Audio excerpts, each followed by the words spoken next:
আমি এখন কথা বলতে চাইছি যে বাংলাদেশের বন্যা নিয়ে। বন্যার অবস্থা খুবই ভয়াবহ এবং আমাদের বাংলাদেশের প্রতিটা মানুষ এর জন্য আসলে খুব কষ্ট পাচ্ছে।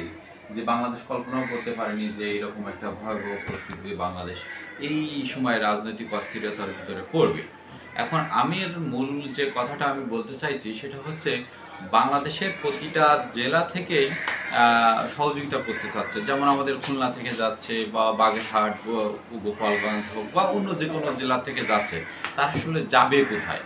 এর জন্য আমি বলবো যে সরকারিভাবে একটা টিম করা দরকার, যে বাংলাদেশের যে প্রান্ত থেকে সহযোগিতা করতে যাক না কেন, গেলে এমনি সেই সরকারিভাবে সেই টিমের সঙ্গে তারা আগে যোগাযোগ করবে যে কোন অঞ্চলের মানুষকে সহযোগিতা করা হয়েছে, কাদের এখনো ওইভাবে সহযোগিতা করা হয়নি বা উদ্ধার করা হয়নি, বা তাদের জন্য কতটুকু খাবার ব্যবস্থা আছে।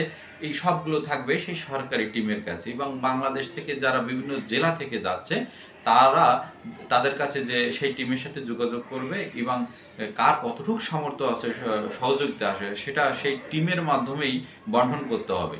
না হলে এই যে উদ্ধার তৎপরতা সহযোগিতা যেটাই আমরা বলি, এটা খুব বিশৃঙ্খলভাবে হয়ে যাবে। কারণ যার মতন সেই যাবে, সে কোন জায়গায় যাবে, দেখা গেল যে এক জায়গায় ২-৩ টিম যে হাজির, আরেক জায়গায় কেউ পাচ্ছে না। এভাবে হলে হবে না, সবাইকে বন্টন করতে হবে, এলাকা ভাগ করে দিতে হবে, এবং যেটা মেন বিষয়, একটা টিম থাকবে, সে টিমের মাধ্যমে ছাড়া কেউ আগে সহযোগিতা করতে পারবে না ইচ্ছা মতন।